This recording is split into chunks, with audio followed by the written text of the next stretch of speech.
Coming up on Business Live this evening, Cocoa Board finally secures $1.3 billion annual syndication loan from 28 international banks.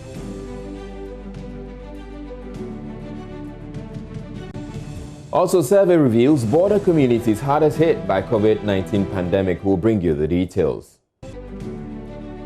Plus, Qatar Airways touches down at the Qatar International Airport with a Boeing 787 Dreamliner. We have more from the airport as the aviation minister predicts cheaper flights as the competition gets keener. I'm Israel Lai. We have Business Live coming up in a bit.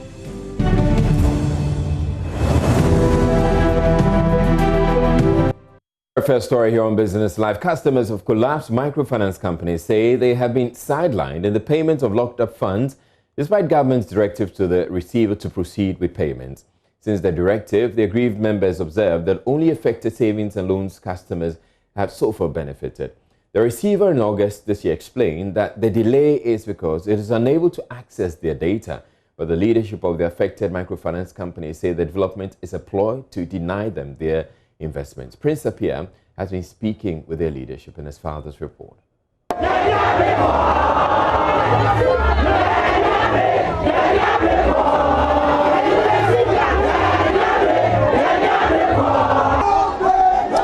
So behind me is the aggrieved members of the microfinance institutions, and what they are doing currently is that about 34 microfinance institutions, these are their customers. They are saying that they've still not received anything from government after government announced that about 98% of persons whose monies have been locked up in the financial institutions like the microfinance and savings and loans have been paid. Of Noble Dream.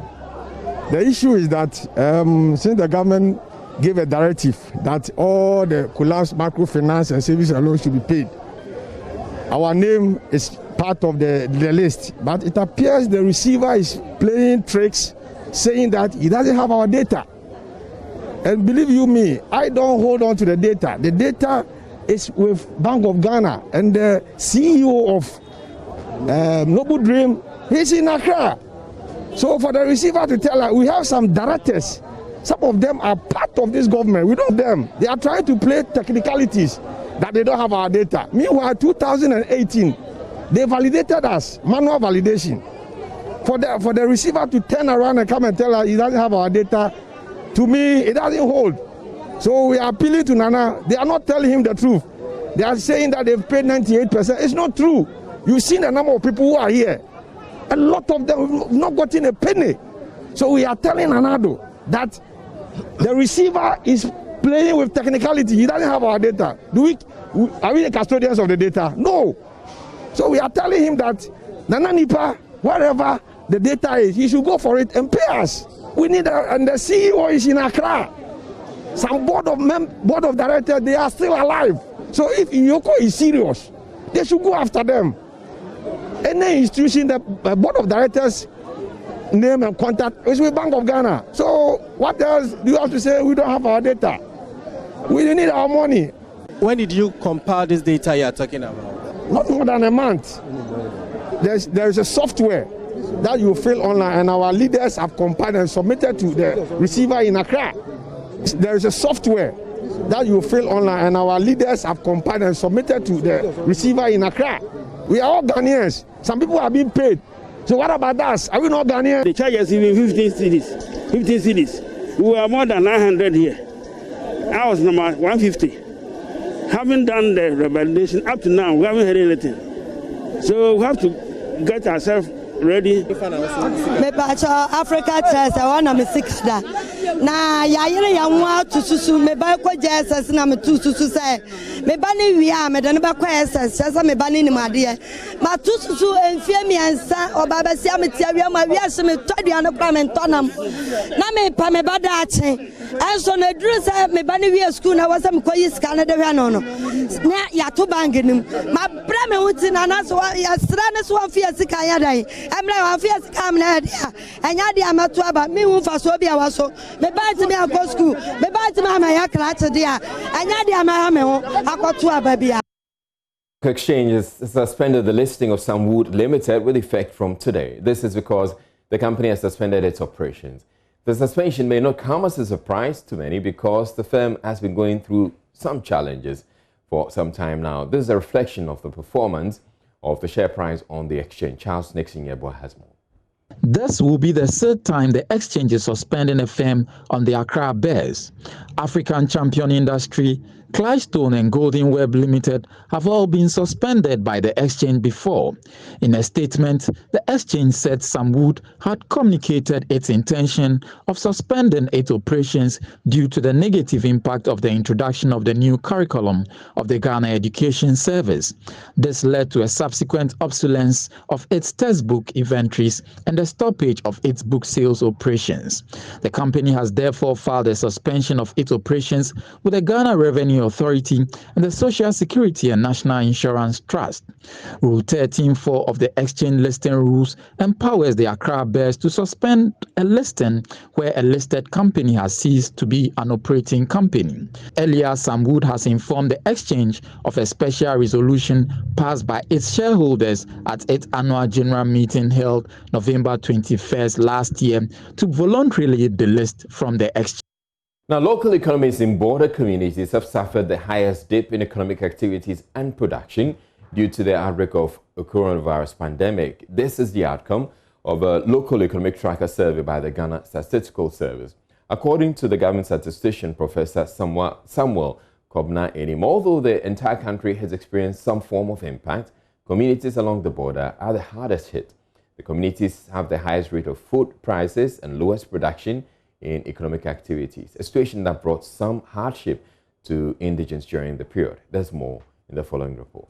Survey conducted in 2,770 localities in the country from May to June this year indicates that many of the respondents don't believe that the local economy can be revived within a year. Localities in border districts recorded higher price increases in food and non-alcoholic beverages compared to price surges in lockdown and other districts. Giving out some of the highlights, Professor Kobna-Enim disclosed to journalists that despite the interventions by government and other civil society organizations, many border communities were disadvantaged. Consistent with what we found from the household tracker, what we found from the firm tracker, and indeed what we found from our second quarter GDP, where oil GDP contracted by 3.2% and non-oil GDP contracted by 3.4%. From the local economy tracker perspective, we equally find that production and sales have also gone down or went down for that matter during the period of COVID-19. Specifically, we saw border districts getting the highest reduction in sales and getting the highest reduction in production. At least 9 out of 10 localities in border districts indicated a reduction in sales, and at least 7 out of 10 localities in border districts indicated a reduction in their production. Over 30% of the localities surveyed have no idea when the local economy might recover from the COVID-19 pandemic. Here's the government statistician again. And lastly, we put the fact that in terms of expected recovery, we saw mixed expectations even within lockdown districts and across lockdown districts and other districts, that is the border district and the other district. Specifically, 45% of the lockdown districts indicated that economic recovery would occur within 1 year, while 30% indicated that it's going to happen more than a year, with 14% indicating that they were uncertain. While in the case of border districts and other districts, we saw more than 35% indicating that they were uncertain on how we're going to experience economic recovery for COVID-19. The overall response rate for the survey was 96%, according to the Ghana Statistical Service. Ebenezer Sabute's report for Joy Business. Now, the state-of-the-art Boeing 787 Dreamliner of Qatar Airways touched down at the Qatar International Airport this morning. This officially commences the 4 weekly flights to Accra via Lagos, making it the 4th destination to be launched by the national carrier of the state of Qatar. My colleague Charles Aite was at the airport and our report. On the runway is the Dreamliner 787 Qatar Airways. This is the first time they are touching grounds here at the Qatar International Airport. This is a huge investment and a huge impact on Ghana's tourism industry. This is going to be their 4th destination so far via, Accra, via Lagos in that particular regard. So we do know that the coming on board of the Dreamliner sets a very huge stage for Ghana's aviation industry. Minister for Aviation Joseph Kofi Adda tells Joy Business the emergence of Qatar Airways just a few weeks since Ghana reopened the Kotoka International Airport signals the confidence gained from international airlines amid COVID-19. Qatar is happy that what we're doing, we're on the right path. I think it's also an indication or manifestation of the prudent management of the economy, confidence in the way things are being done in Ghana, to come and help us grow our national economy. He stated that Qatar's emergence will spark some competition, which could see air tickets relatively cheaper. We're looking at this as an indication of competition. We've had many airlines flying in and out of Ghana for a long time. We have not been particularly happy about the high cost of flying in the sub-region and the lack of connectivity. I think Qatar is coming in to let us know that with the growth of aviation, particularly based on the vision of His Excellency the President. This is big in terms of its impact on the tourism potential in Ghana amid COVID-19, looking at the huge potential of Qatar Airways in that regard. With an immeasurable investment potential in Ghana, Chief Executive of the Ghana Investment Promotion Center, Yofi Grant, is confident that Ghana is well positioned to attract both angel and foreign investors to the country's tourist and economic development. Qatar Airlines coming to Ghana opens the door for us as two partner countries to exploit the opportunities that we have for mutual benefit. Indeed, for me, it is extremely joyous, particularly at this time when Ghana is spearheading the advent and the operationalization of the Continental Free Trade Area. We got in touch with some passengers on the experience throughout their journey. It was really awesome. Yeah, I must say. First time on Qatar Airways? Yes, because I was working with them, as a cabin crew, so I have to be home. How was the journey? Very cool, very nice, but just that you are stretched very small in the country. This is the first direct flight down here to Ghana, and it's the world's best airline, so you can expect the best from them.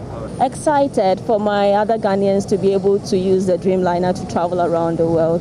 It's so comforting, and I would love everyone to experience it as well. The Boeing 787 Dreamliner features 22 seats in business class and 232 seats in economic class. To ensure travelers can plan their travel with peace of mind, the airline has extended its booking policies to offer even more choice for its passengers. I'm Charles Aite reporting for Joy Business. Tourism, Arts and Culture Barbara Ting JC has cut short for the construction of an ultra-modern arts training center at Damang in the Prestia Huni Valley municipality of the Western region. The center falls under the Ghana Tourism Development Projects of the Ministry of Tourism, Arts and Culture with funding of $100,000 from the International Development Association of the World Bank. The project is to promote domestic tourism by harnessing local entrepreneurial abilities in the arts industry, especially in the smaller towns, for economic development. Nathalia Kwanza has more in the following report.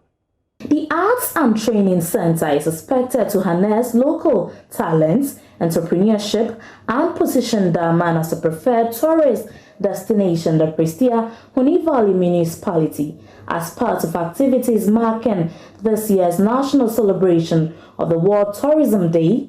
Barbara Otin-Jesse contended that unemployment constitutes a major socio-economic problem in Ghana. She expressed the hope that the Arts Training Center will create opportunities for the teeming youth who will receive training to start their own businesses. A project such as this will therefore create opportunities for our teeming youth who will receive training to start their own businesses. The creative arts sector in Africa can trigger a value chain comprising artists, entrepreneurs, distributors, support services across multiple sectors to provide the needed employment for our youth. To improve vocational training and skills development delivery systems for the tourism sector in Ghana, we need to build the entrepreneurship skills of mainly our youth and our women as they are more likely to engage in domestic tourism activities such as culinary enterprises, entertainment, marketing of our crafts, jewelry, and amongst many others. Western Regional Minister Kobna Otreda Komensa indicated that the young people in the region must be stimulated to come to appreciate that the new gold mine is the business of tourism and not Galamsey. The regional minister said his outfit was poised through its investment center to facilitate new ideas to attract tourists from all over the world and generate new incomes for development. German Art Training Center. Now what is it? Ebebun Nengekesia. Now Ejuma, why your tourism no also will come right in why. In fact, every madam now can I will do one madam programming one bedroom hadia. Let me give you there on Yendepe near Kamasa. That's more than you so you better have Kamasa there. Taking up not gold in put in the air. Now soon in there, the tourism, you're right in there, you're that come. School is school, yeah. I am only a papa. The Sunday say 2 years, if they go over them, if you mean man. Security, all the work, they will be what I wrong, what my minimum, what my partner. Now, I want back. The day was also marked with a symbolic tree planting exercise to preserve the environment, which also supports and promotes tourism. Ghana Cocoa Regulator Cocoa Board has signed a $1.3 billion annual syndication loan for the purchase of 900,000 metric tons of cocoa for the 2020-2021 cocoa crop season. The syndication loan was raised from 28 banks, 4 of them local. The signing comes days after President Akufo-Addo announced an increase in Ghana's cocoa producer price by 28%, with cocoa farmers now taking home 660 cedis per bag of cocoa beans. My colleague Charles Ayite was at the virtual signing of the facility in our report. The signing comes days after President Akufo-Addo increased Ghana's cocoa producer price by 28%, with cocoa farmers now taking home 660 cedis per bag of cocoa beans. Speaking at the virtual signing of the facility, Chief Executive of Cocoa Board, Joseph Boahin Edu, detailed the conditions for the syndication loan, which is payable in 7 calendar months with a LIBOR. Pre-export trade finance facility has been signed to finance cocoa purchases for the 2020-2021 crop season. The loan, which is payable in 7 calendar months, is projected to help purchase about 900,000 metric tons of cocoa for the crop year. We never defaulted in repaying the loans since 1992-93 crop season. Meanwhile, Joy Business engaged the board chair of Cocoa Board, who explains the need for more local banks to participate in the syndication process. Now that the banks have been streamlined and made firm, they should be able, eventually, in the short and the immediate future, they should be able to syndicate 1.3 billion. It shouldn't be above us as the economy expands. We should be able to do that. Cocoa Board will use the facility to raise cocoa yields per hectare and increase Ghana's overall production. So far, the first tranche of the syndication loan is expected to hit the Bank of Ghana's accounts on the first week of October. I'm Charles Ayite for Joy Business. The Ministry of Fisheries and Agriculture has launched this year's edition of the Farmers' Day celebration slated for November 6th this year. According to the Sector Minister Elizabeth Afole-Kwei, part of the focus this year will be about leveraging the policy for collaborative management to eliminate challenges faced in the fisheries sector. This year's celebration is themed Agri-Business Development under COVID-19, Opportunities and Challenges. Nicholas Brown has more. Speaking at the launch, Minister of Fisheries and Aquaculture Elizabeth Afole-Kwei says Ghana's agricultural sector is gradually shifting from primary production to adding value to its produce. The theme highlights the new orientation for all actors along the agricultural value chain. Ghana's agriculture is now transforming from subsistence and primary production to one of value addition and agribusiness. To declare the 36th edition of National Farmers Day, slated for the 6th of November 2020 at Techiman in the Bono East region, duly launched. Madam Afolekwe also bemoaned the challenges that has bedeviled the fisheries industry, indicating that measures have been put in place to deal with the issues. The fall in the production of fish in Ghana is largely due to a myriad of issues. The major issues are illegal, unreported and unregulated fishing activities practiced by fishermen, both the industrial fishermen and the artisanal fishermen. But gradually we are taking practical steps to try to engage more with them. Enforcement of the law has taken place several times. People have been prosecuted. Reporting for Joy Business, Nicholas Brown. Government has projected a revenue inflow of $16 billion from exports of 6 tree crops by the end of 2028. The drive is part of efforts to diversify the agriculture economy, which has mainly been cocoa-driven over the years. The Sector Minister, Dr. Usu Efriakoto, spoke with Love FM ahead of the launch of the Tree Crop Development Authority in Kumasi as part of the President's tour to the region. Our correspondent, Nanaya Ojima, has more. The revenue could be doubled through Ghana's drive to industrialize through the One District, One Factory policy towards the Ghana Beyond Aid vision. Seedlings of cashew, oil palm, shea, coconut, mango and rubber, which are targeted under the drive, have already been distributed to farmers through metropolitan, municipal and district chief executives in the targeted areas to farmers. Minister for Food and Agriculture Owusu Efriakoto explains the drive, when fully rolled out, will be the nation's biggest foreign exchange earner. He explains that the trees being developed were strategically chosen to benefit all 16 regions of the country. He spoke to Love FM's Nanaya Ojima ahead of the launch of the Tree Crop Development Authority in Kumasi as part of the President's tour to the region. The target for this authority is that by 2028, they should be able to produce enough commodities for export to earn for this country $2 billion for each of these 6 crops. 7 crops, actually, if you include coffee. Okay, so we are, instead of just relying on cocoa, which is giving us $2.5 billion a year, each of these are targeted to also give us equally $2 billion minimum each. And of course, that is assuming that we are exporting the raw material. But with Ghana Beyond Aid, we expect that a substantial part of these products will be processed before export, adding value, generating more jobs and so on. So the assignment for the authority is to be able to generate for this country in the next 7-8 years, something like between 16 and $30 billion a year. There's no economic activity, whether it's gas, oil and gas, or it's mining and so on, which can equal this kind of. So it's a transformational authority that we are talking about.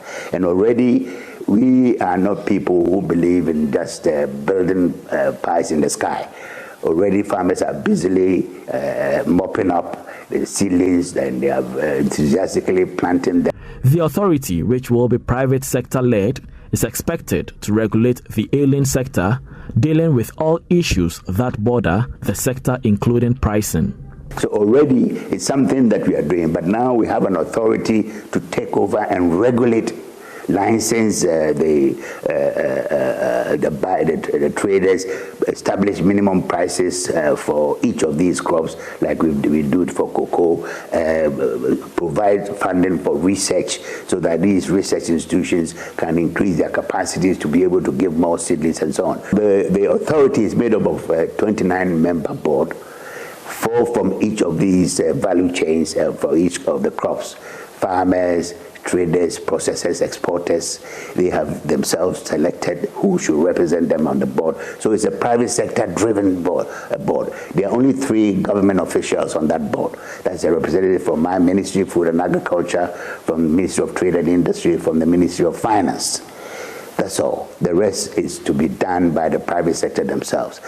We have headhunted top-class, world-class management, the CEO and his 2 deputies, one in charge of finance and administration, a banker of great experience in this country. Mr. Ifri Yakuto, who is excited at the enthusiasm shown by the farmers so far, is optimistic the quality of persons to lead the drive will ensure targets are achieved. And that'll be all for Business Live this evening. I'm Israel Lai. Thank you very much for watching. Have a good evening.